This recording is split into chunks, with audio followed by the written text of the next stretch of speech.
Hello दोस्तों, स्वागत है आप सभी का आपके YouTube चैनल मैथ्स गुरुकुल के इस लेटेस्ट वीडियो में।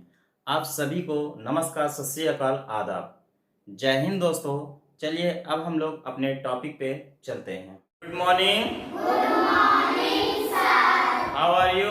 आई एम फाइन, थैंक यू। आज हम लोग लेसन 17 जिसका नाम है व्रत पढ़ने वाले हैं। ठीक है, लेसन 17 का क्या नाम है? व्रत। इसको इंग्लिश में क्या कहते हैं? सर्किल। क्या बोलते हैं? सर्किल। सर्किल बोलते हैं। क्या बोलते हैं इसको? सर्किल। सर्किल। ठीक है। अच्छा, कुछ चीजें आप पूछ रहे हैं उनको बताइएगा। ये आपको सिक्का दिख रहा है? Yes sir. ये सिक्का दिख रहा है ना? Yes sir. सभी को दिख रहा है? Yes sir. अच्छा बताओ, ये जो है ये, ठीक है ना, इसका जो किनारा है इसका आकार कैसा है? गोल।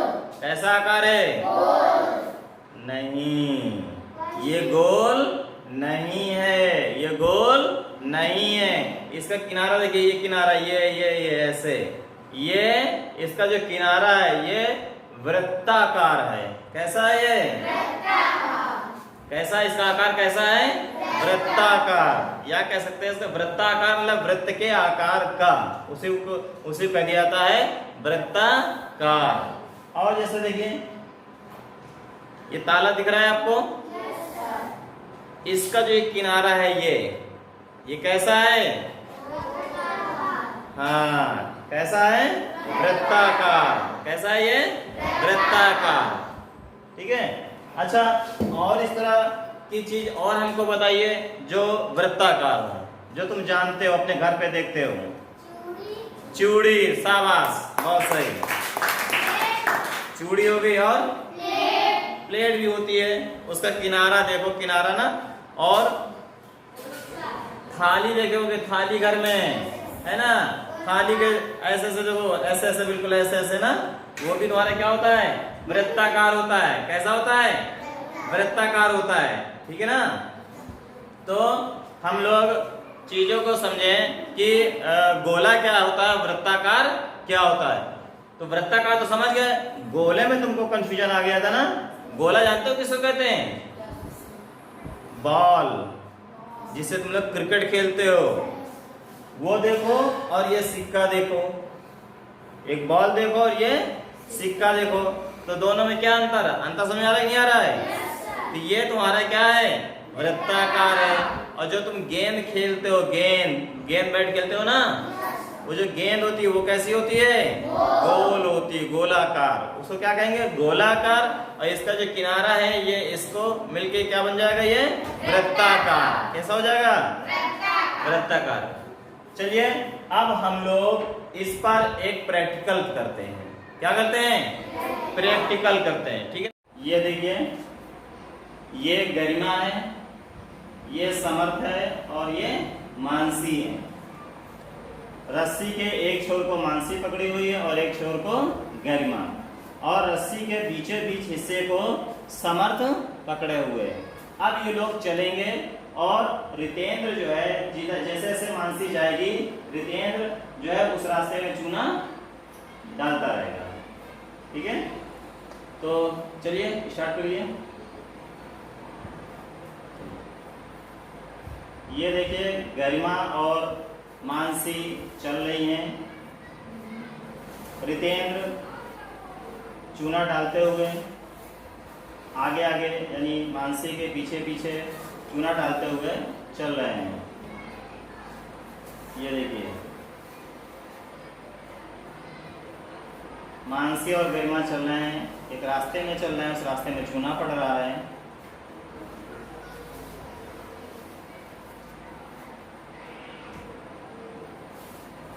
ये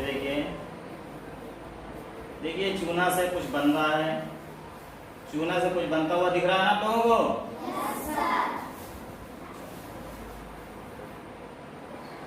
चलिए धीरे धीरे बढ़ते रहिए आप लोग। गुड।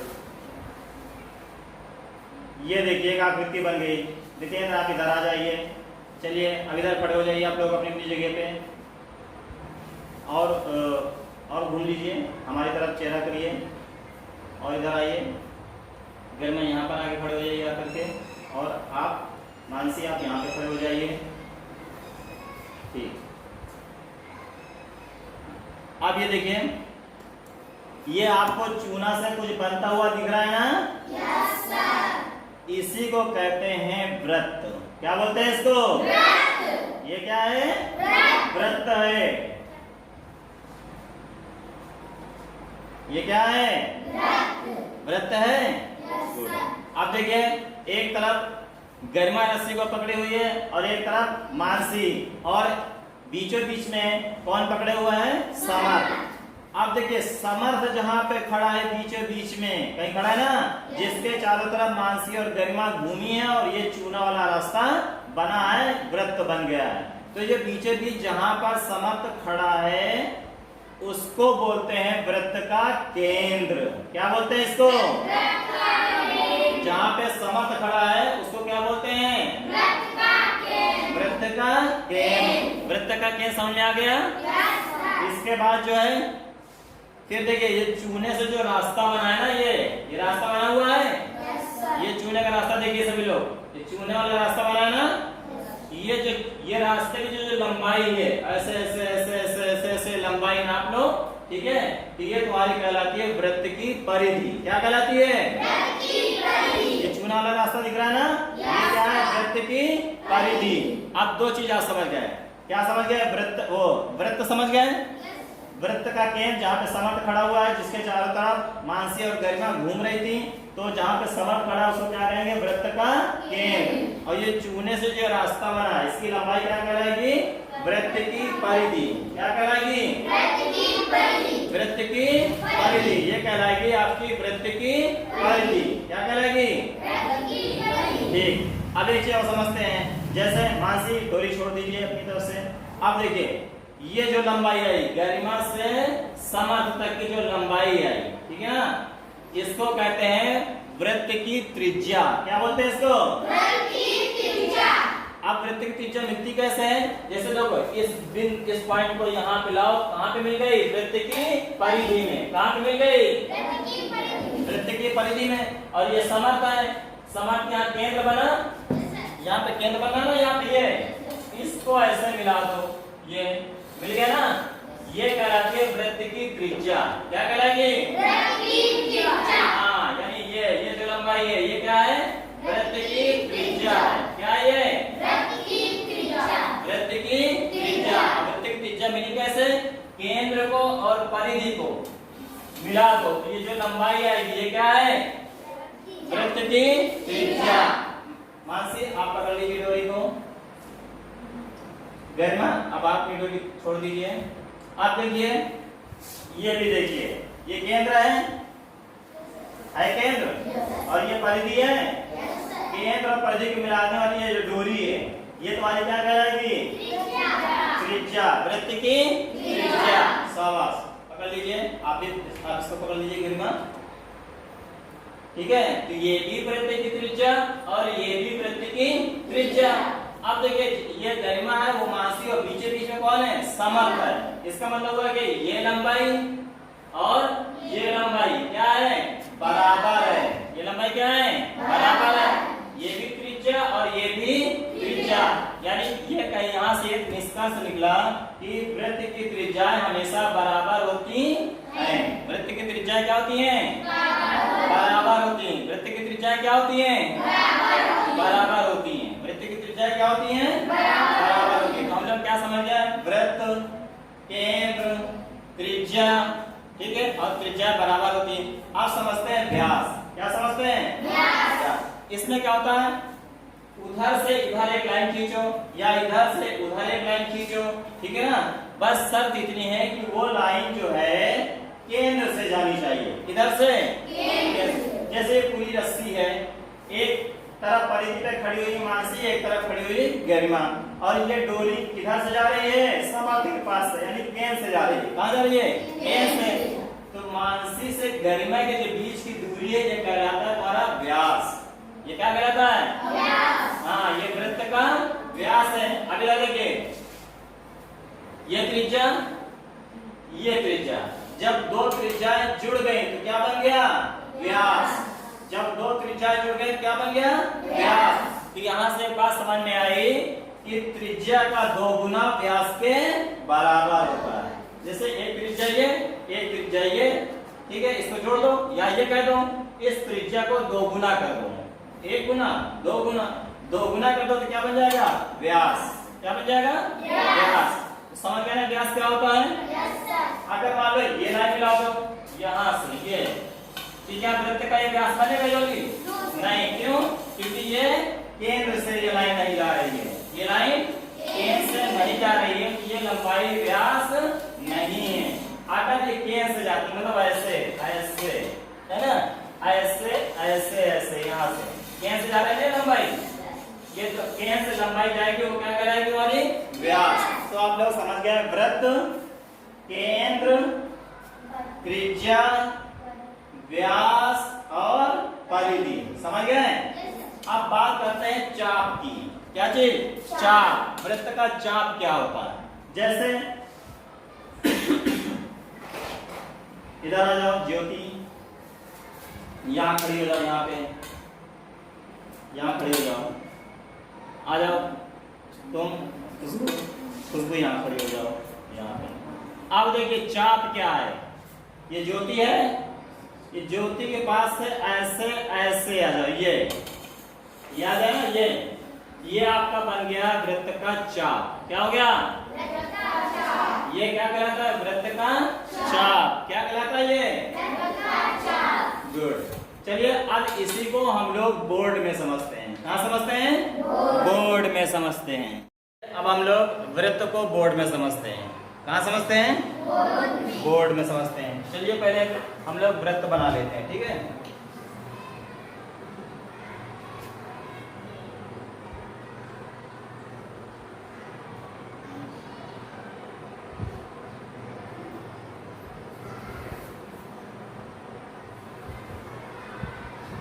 देखिए एक वृत्त बनाते हैं।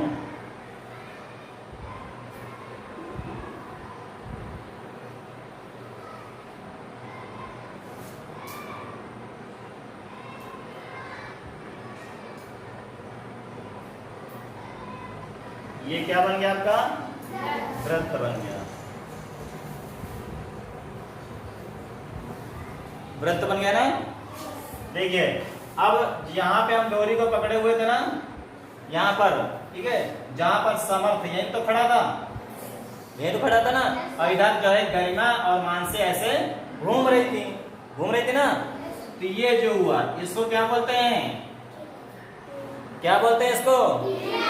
केंद्र। क्या बोलते हैं? केंद्र बोलते हैं। ये वृत्त का क्या है? केंद्र। ये क्या है? वृत्त का केंद्र है, ठीक है। अब ऐसा देखिए, एक तरफ मानसी थी और एक तरफ गरिमा थी, यहाँ पर ठीक नहीं थी ना। इसको एक पॉइंट दे देते हैं, ए मान लेते हैं। केंद्र क्या मान लेते हैं? ए मान लेते हैं। अब देखिए, और इसको मान लेते हैं बी और इसको मान लेते हैं सी, ठीक है। इसको मान लेते हैं बी और इसको मान लेते हैं सी। तो ये जो दूरी आई, ये क्या कहलाती है? क्या कहलाती है? त्रिज्या। क्या कहलाती है ये? इसमें था ना समर्थ यहाँ पे खड़ा था और गरिमा यहाँ पे खड़ी थी, तो ये जो दूरी आई थी इसको क्या बोले थे हम लोग? हाँ, ये क्या है आपकी? त्रिज्या है। क्या है ये त्रिज्या है। ये वृत्त की क्या है? त्रिज्या है। अच्छा, ये जो लंबाई है ये पूरी, ये इस रास्ते में गरिमा और मानसी चल रही थी ना, इस रास्ते की लंबाई क्या कहते हैं? परिधि। गुड। क्या बोलते हैं? परिधि बोलते हैं। इसको क्या बोलते हैं? परिधि बोलते हैं पूरी लंबाई को। ये जो पूरी लंबाई है ना, इसको क्या बोलते हैं? परिधि बोलते हैं। तो ये हो गया वृत्त का केंद्र। चलो यहाँ पे लिख देते हैं ऐसे। ये क्या हो गया? वृत्त का केंद्र हो गया, ठीक है। ये केंद्र हो गया और ये लंबाई क्या हो गई? वृत्त की त्रिज्या। ये लंबाई क्या हो जाएगी? वृत्त की त्रिज्या। ये भी होगी। अगर मान लो ऐसे खींच दे हम, ऐसे करके इसको पॉइंट मान लेते हैं डी, तब ये क्या कहलाएगी? वृत्त की त्रिज्या। भाई केंद्र से परिधि को मिला दो, ये परिधि है ना, केंद्र से परिधि मिला दो, केंद्र से परिधि को मिला दो, केंद्र से परिधि को मिला दो, ये क्या करेगी? त्रिज्या। और ये त्रिज्या हमेशा क्या होती है? बराबर होती है। तो AC या AB या AD ये तीनों क्या है? बराबर है। क्यों? क्योंकि ये वृत्त की त्रिज्याएं हैं। क्या ये? वृत्त की त्रिज्याएं हैं। ठीक है, तो हम लोग समझ गए केंद्र, परिधि, त्रिज्या। इसमें व्यास कौन सा होगा? बोलिए कौन कौन सा? किस? बी से किस कहां तक की दूरी को व्यास कहते हैं? सी। शाबाश, तालियां। ठीक है, ये दूरी ये केंद्र से होकर जा रही ना, केंद्र से होकर जा रही है। देखिए ये केंद्र से होकर जा रही है, तो BC क्या है? वृत्त का व्यास है। BC क्या है? वृत्त का व्यास है। ये देखिए BC क्या है? ये वृत्त का व्यास। क्या बोलेंगे इसको? वृत्त का व्यास। तो BC तुम्हारे लिए वृत्त का व्यास। अच्छा ये बताओ, क्या ये वृत्त का व्यास है? क्यों? हाँ, शाबाश, क्योंकि ये केंद्र से होकर नहीं जा रही, इसलिए वृत्त का व्यास नहीं है। गुड। तो समझ गए ना, वृत्त का व्यास हमेशा कहां से जाता है? केंद्र से। शाबाश, किधर से? केंद्र से होकर जाएगा। तो आप लोग क्या समझ गए? वृत्त समझ गए, परिधि ये लंबाई परिधि समझ गए, ये केंद्र होता है समझ गए, ये या ये त्रिज्या ये समझ गए, ये जो लंबाई BC ये क्या है? व्यास है, ये भी समझ गए। अब चाप की बात करते हैं। जैसे ये देखिए ये और ये इतना, ये वृत्त का इतना भाग हमने ले लिया, ये वाला ये ले लिए ना, ये क्या कहलाएगा आपका? चाप। ये क्या कहलाएगा? चाप। मान लेते हैं ये EFG है, EFG ये क्या है? चाप है। EFG क्या है? चाप है, वृत्त का चाप है। ये सारी चीजें आप समझ गए? अच्छी तरह आने लगा आपको? शाबाश। अब हम लोग एक प्रश्न सॉल्व करते हैं। क्या करते हैं? एक प्रश्न सॉल्व करते हैं। जैसे ये देखिए कुछ दिया हुआ है ना, ये वृत्त दिया गया है, इसमें कुछ बिंदु दिए हैं, जैसे का, गा, घा, खा, चा, छा, जा दिए है ना। इसमें आपको ये चीजें पहचानिए, केंद्र, व्यास, त्रिज्या, चाप और परिधि। तो बताइए इसमें केंद्र कौन है? बिंदु का। केंद्र कौन है? हाँ, ये जो का है ये तुम्हारा क्या है? केंद्र है। ये का है वो क्या है? केंद्र है। अच्छा बताओ इसमें व्यास कौन है? व्यास। हाँ गुड, शाबाश, इंद्रसेन बताया। मानसी बोलिए, गर्मा बोलिए। तो व्यास क्या है? गा, घा। व्यास क्या है इसमें? गा, घा। व्यास हमने बताया था ना, वो लंबाई जो केंद्र से होकर जाए। ठीक है ना, तो केंद्र से होकर कौन जा रही है? जा रही गा, घा। तो व्यास क्या है? गा, घा। अच्छा बताओ त्रिज्या क्या है इसमें? गुड। का, खा, का, गा, का, घा। ये क्या है? त्रिज्या है। तो त्रिज्या क्या क्या हो गई? का, खा, का, गा, का, घा। ये क्या है? त्रिज्या है। अच्छा चाप बताओ इसमें कौन है? चाप। गुड। चा, छा, चा, जा, छा, चा। ये क्या है? चाप है। अच्छा कैसे? परिधि कौन है? हाँ गुड। क्या चीज? गुड गुड, शाबाश। वृत्त के एक चक्कर की लंबाई। तो परिधि क्या है? वृत्त के एक चक्कर की लंबाई, इसको क्या बोलेंगे? परिधि बोलेंगे। क्या बोलेंगे? समझ में आया? आज आपका ये चैप्टर समाप्त।